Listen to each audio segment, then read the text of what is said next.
Number आणि 2 नंबरचा विषय काढला, याला त्यांनी उत्तर दिलं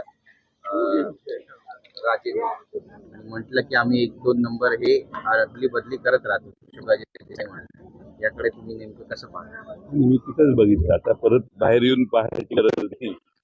परत त्याच्यावर रिपीट काय झालं ना सभागृहाची चर्चा, बाहेर त्याच्यावर काही जास्त बोलण्याचा अर्थ नाही. त्यावेळेचा तो विषय. अंबादास दानवेंनी एक ट्विट केलं, त्यामध्ये ते म्हणतायत की राज्यात अब्जावधीचा कोट्यावधीचा निधी आला मुख्यमंत्री सहायता निधीमध्ये, मात्र केवळ 75,000च वाटप जे आहे ते करण्यात आलं प्रत्येकी. इतर बाकीचा पैसा गेला कुठे असा प्रश्न उपस्थित. ही थोडीशी धक्कादायक माहिती आहे, त्याची पडताळणी करणं आवश्यक आहे.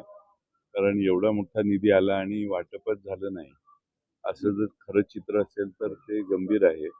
विरोधी पक्षनेते विधान परिषदेत जे होते त्यांनीच ही माहिती उजेडात आणली असल्यामुळं ती योग्य असेल आणि ती जर खरी असेल तर ती धक्कादायक आहे असं मला वाटतं. सामाजिक न्याय विभागाचा जो निधी आहे तो सुद्धा वळवण्यात आलेला लाडक्या बहिणीकडे. आणि दुसरा प्रश्न असा आहे की सत्ताधारी जे आमदार आहेत त्यापैकी काही म्हणतात की आम्हाला निधी मिळत नाहीये विकास कामासाठी. विरोधकांचे जे आमदार आहेत विरोधामध्ये त्यांना तरी निधी मिळतोय का, हा सुद्धा सवाल. विरोधी आमदारांना निधी मिळण्याचे एवढं मन सरकारचं मुख्य नाहीये, त्यामुळे त्यांचा विषय पुढचाच आहे. पण जे सत्तेत आहेत तेही समाधानी दिसत नाहीत, कारण अनेकांच्यावर अन्याय चालू आहे. काही ठराविक आवडत्या लोकांना शेकड्यात निधी आहे आणि नावडत्या लोकांना 1 अंकी 2 अंकी निधी आहे. सत्ताधारी आमदारच नाराज आहेत. एकंदरीत अधिवेशन खूप कमी कालावधीचं आहे. मला वाटतं समाजाला न्याय मिळेल. न्याय 6 दिवसाच्या अधिवेशनात मिळणार नाही हे काळ्या दगडावरची रेघ आहे.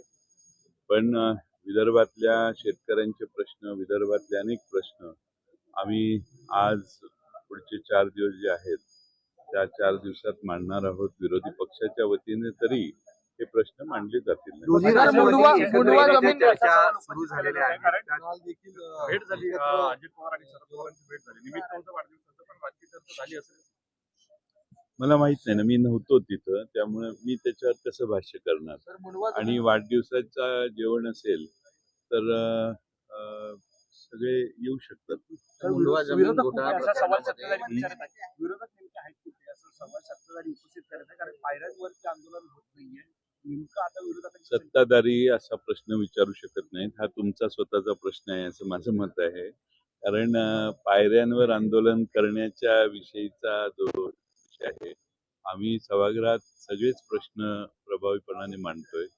पायऱ्यांवर बसून आंदोलन करणं, ज्या गोष्टी सभागृहात मांडल्या जात नाहीत, सरकार त्याच्यात आडवं येते, त्या गोष्टी पायऱ्यांवर येऊन मांडणं स्वाभाविक. आणि 21,032 जी आर काढलेत. 21,000 कोटींची मदत शेतकऱ्यांना दिलेली आहे. खरंच अशी शेतकऱ्यांना मदत दिली मला असं वाटतं. 32 जी आर काढले त्यांनी. 21,000 कोटींची मदत आम्ही शेतकऱ्यांना दिलेली आहे. 32,000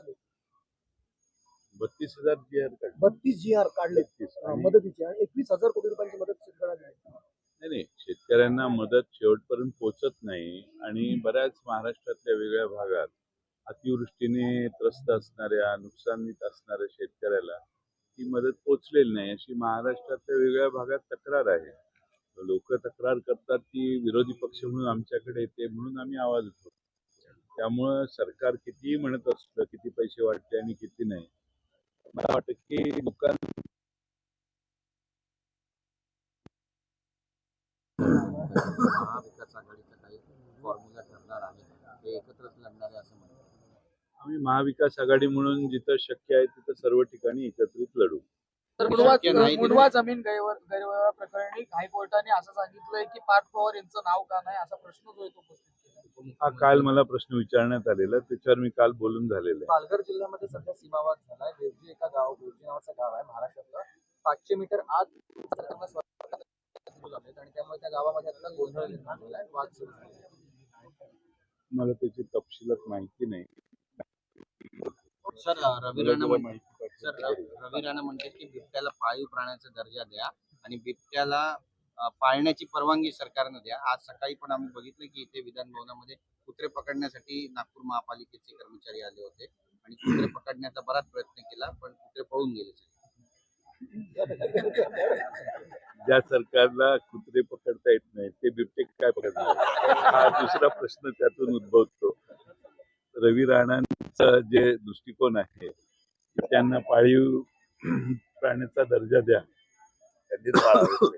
त्यामुळं महाराष्ट्रातल्या सत्तारूढ पक्षाची दिवाळखोरी काय चालू आहे तुम्हाला त्यातनं लक्षात यायला हरकत नाही. पुणे प्रकरणावरती विरोधक गप्प आहेत. तेरी चूक असं काही वातावरण आहे. असं काही नाही. आमचा सरकारच्या समितीच्या निष्कर्ष काय येत आहेत याची वाट आम्ही बघतोय. 1 महिन्याची मुदत त्यांनी घेतलेली होती. त्या मुदतीत ते काही निष्कर्ष काढतील, त्यानंतर त्यावर आम्ही बोलू. ज्यावेळी निष्कर्ष निघाले नाही तर हवेत गोळ्या मारणं योग्य नाही. ते आमच्या हातात माहिती जी तुमच्याकडे आहे तेवढीच उपलब्ध आहे. ते समिती नेमलेली आहे ती अधिक माहिती देत असेल तर त्यानंतर त्यावर बोलणं योग्य आहे. नगर परिषदेच्या निवडणुका संपल्या, 31 तारखेला निकाल आहे आणि अशा वेळेला सत्ताधारी पक्ष मशीनची खबरदारी घेत आहेत बाहेरून. हायकोर्ट आहे की एफआयआर नाव का नाही नोंदवलं हा सवाल विचारलेला आहे.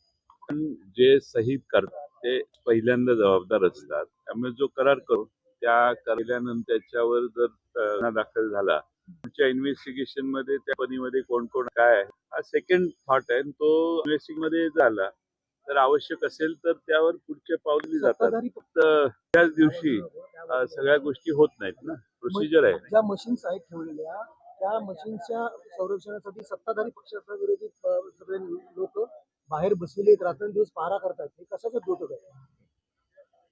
द्योतक आहे कारण लोकांचा या ईव्हीएम वर विश्वास नाही. अनेक ठिकाणी जयसिंगपूरला का कुठं वडगावला मला वाटतं काल घटना घडली की तिथं सीसीटीव्ही लोकांनी आणून लावलेले कॅमेरे ते पोलिसांनी येऊन काढले. म्हणजे डोक्याचा काही भागच नाही. ते लोक पाळत ठेवत असतील कॅमेऱ्याने तर सरकारचं किंवा पोलीस यंत्रणेनं काय त्रास होतो. पण सीसीटीव्ही कॅमेरे लावून देत नाही, तिथं माणसं राहून देत नाही. म्हणजे सगळ्या संशय यावा अशाच हालचाली सरकारी यंत्रणा करत असतात. खरी परिस्थिती ही आहे की त्या ठिकाणच्या लोकांना त्या ईव्हीएम वर विश्वास नाही म्हणून त्याची पाळत ठेवणं, ते ईव्हीएम बाहेरून हॅक होतील का याची शंका असणं, बाहेरून ईव्हीएम मध्ये काही बदल होऊ शकतात अशा लोकांच्या अनंत शंका आहेत.